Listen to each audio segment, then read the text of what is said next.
So we're now going to fit our lining gusset to our lining panels, and you're going to need lots of clips for this. So I've marked the centre point of my gusset on both sides, and I've done that by folding it in half. I've also marked the centre point of both of my lining bases. So again, by folding in half, I've just made a mark at the centre point.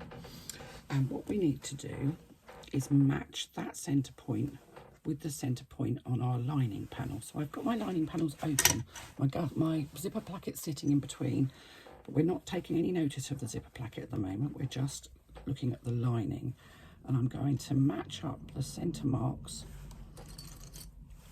on my gusset with the centre mark on my lining, and in exactly the same way as we carefully matched up our exterior gusset, we're going to do exactly the same thing with our lining.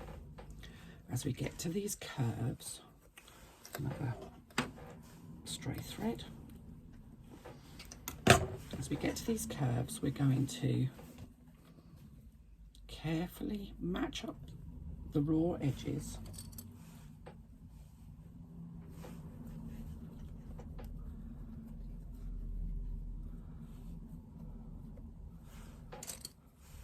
and ease this gusset panel around the curve.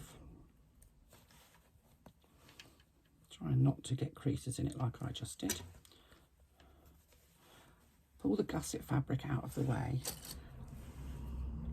It will be sort of puckered in the corner and in that curve, and that's fine. The gusset itself will be fine once we've trimmed down. We just need to make sure that all those raw edges are matched.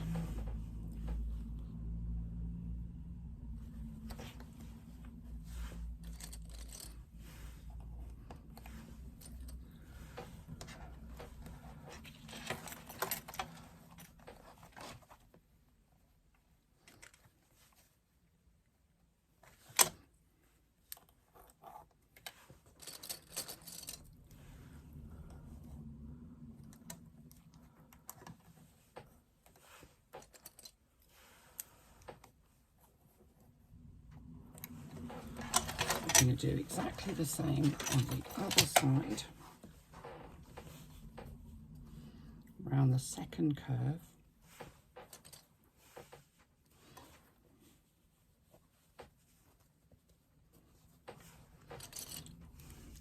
There's no such thing as too many clips here. And I always use clips for my lining. If you prefer to use pins, then please feel free to. I'm not a pin user because I'm a bit of a one-trick pony. I don't do clothes particularly. I can, but I don't. So I generally have pins about, but I don't use them very often. I'm much more comfortable with clips.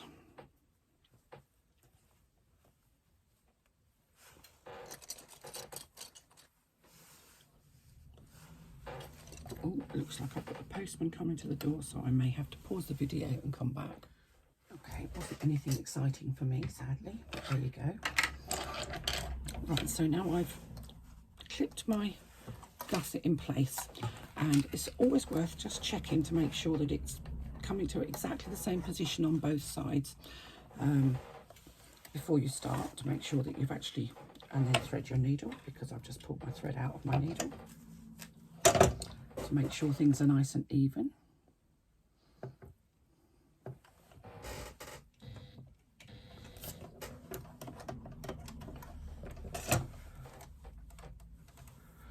Right, now to avoid any stretching issues as I sew in the gusset, I like to start at the centre point at the bottom, and I'm going to stitch around this gusset using a 3/8 of an inch seam allowance,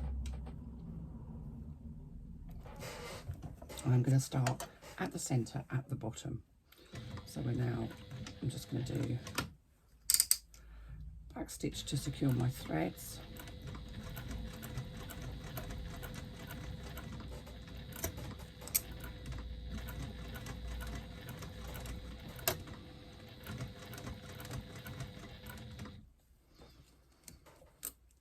just going to take off the first clip.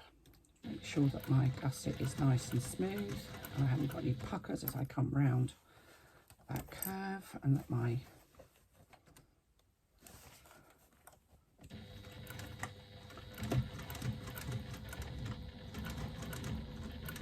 fabric is nice and smooth. You need to sort of move the gusset panel rather, out of the way as you go. Just kind of push it out of the way.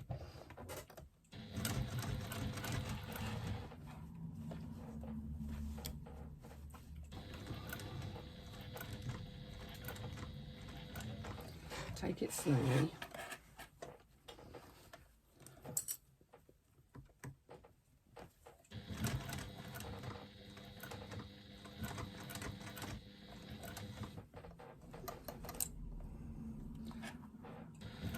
So why do I do it from the centre? It basically means that if I have any stretch in my fabric at all, and you shouldn't have if you've interfaced it, that the stretch is even on both sides. So it means that my gusset is still nice and evenly situated. As I get to the top of my gusset, please do be careful that you don't actually stitch across that little bit that's the facing panel. Make sure that it's folded out so that it's not in your stitch line. And I'm going to stop my stitching 1/4 of an inch from the top of my gusset.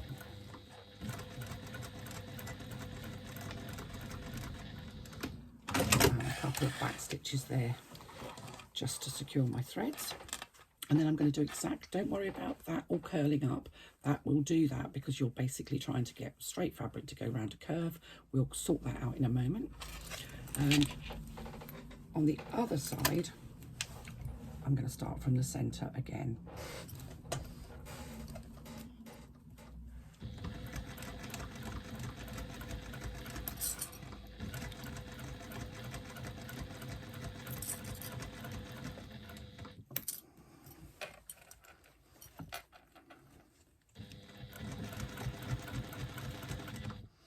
Now, if you've done the additional pocket that we had in the sew along, there's an area where it's a little bit thicker where you have those pleats for the additional pocket. Just go nice and slowly over those. It's only cotton, so you should easily be able to stitch it with any domestic machine.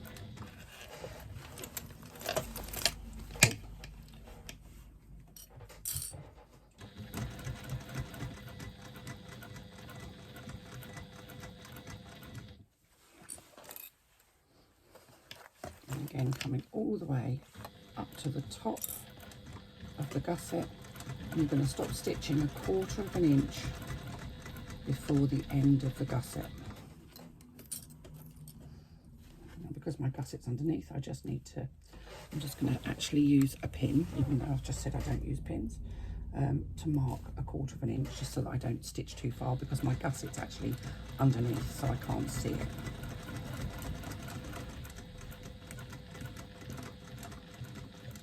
Of back stitches to secure my stitching.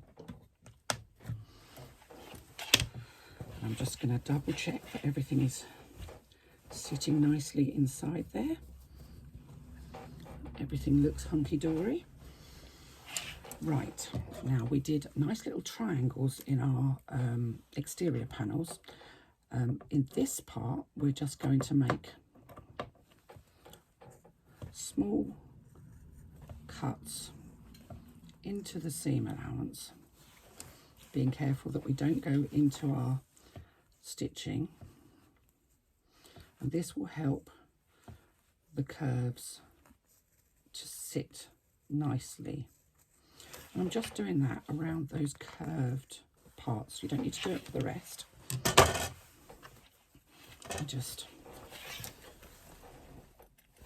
I can show you there. Look, we've just got like a whole load of little cuts out. Now, you can trim those down a little bit if you feel you want to. If you've done the additional pocket, then you might want to, because it is quite bulky around the corner where you've got the pleat from the iPad pocket. I wanted to call it a computer pocket, and I knew it wasn't a computer pocket. So I'm going to do exactly the same around the other curve. Just be careful you don't cut into your stitching. If you do by chance cut into your stitching, and I have done it on more than one occasion, you can just lay it back down, and if you start your stitching approximately an inch before you've made that sort of cut into your stitching and then finish an inch afterwards, that will completely hold the bag without any problems at all. So I've done that. I'm just going to trim that back a little bit. I'm just taking about 1/8 of an inch off just to take the bulk out of that curve. Oh, these threads, where on earth do they come from?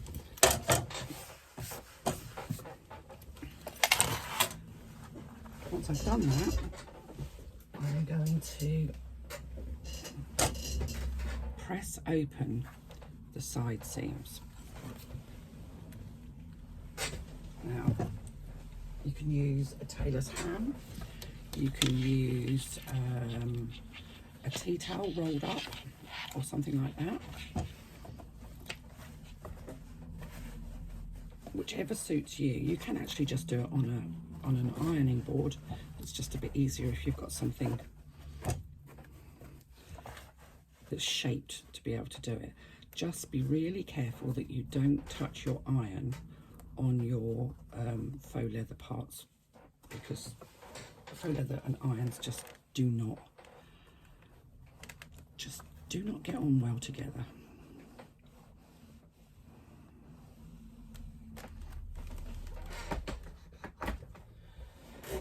Now, if you're really persistent, you can actually open up all of those seams around those curves, because I've actually trimmed down the seam allowance. That's not actually going to be particularly easy to do, but it is possible. It does take a little bit of fiddling about to get it open, but it will make those curves at the bottom of your lining sit nicely if you do. So I've done one side, I'm going to do the other side, and then I'm going to do along the bottom as well.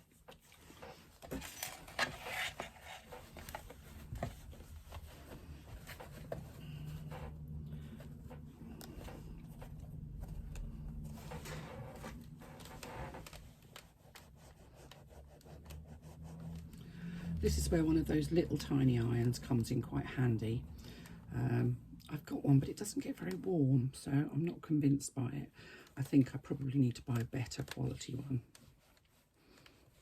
But you can use the pointy bit on the end of your iron.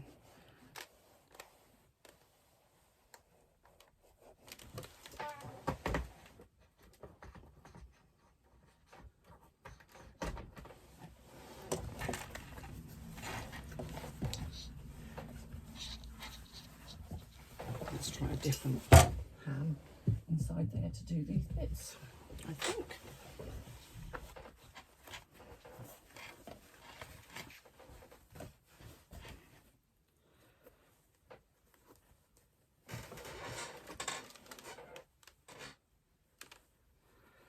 Opening the seams just helps the inside of your bag to look really nice and tidy. As I say, I know I'm a bit OCD about this, but actually you want the inside of your bag to look good.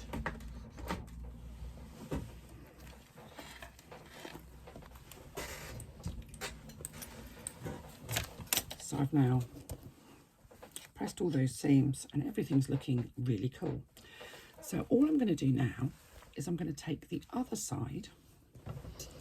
I'm going to match up those two centre marks. So the centre mark on the gusset and the centre mark on the lining panel, and I'm going to match them up. And I'm going to do the exact same process again. Now I'm fairly sure you don't need to see me do it all over again. So I'm going to leave you until I've done it, because there's a thing called too much of a good thing, and I think listening to me whittering on and doing the same thing as I've already done once already is probably too much of a good thing. Remember, there's never too many clips. there's just, you know, use as many clips as you feel you need to, or pins, as the case may be. Try and make sure that you don't stretch your lining panels as you do this, or your gusset panels. Your gusset panel should come to exactly the same position on this side as it did on the other side. And it sits just below that zipper placket. So I'm just going to keep going with this. I'm going to stitch this using a 3/8 of an inch seam allowance, and I'm going to use my tailor's ham and a tea towel and my iron and all the rest of it to open up those seams. Don't forget to clip into those curves to make them so they sit nicely on the inside. I suspect this is always going to look slightly creased being linen, but hey, poor choice.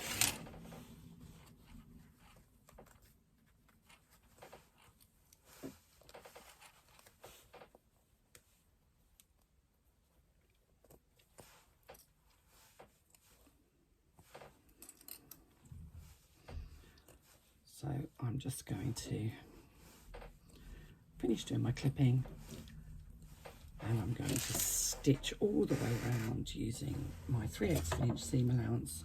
I'm going to clip into the curves and then press my seams open. And I'll come back to you once I've done all of that and show you how we attach this bit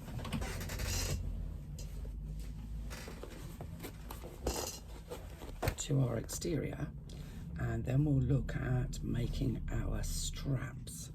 Now, I've also got another small bonus project for you, which I'm not sure what I've done with, which I'll show you right at the very end. So we're going to construct our bag next.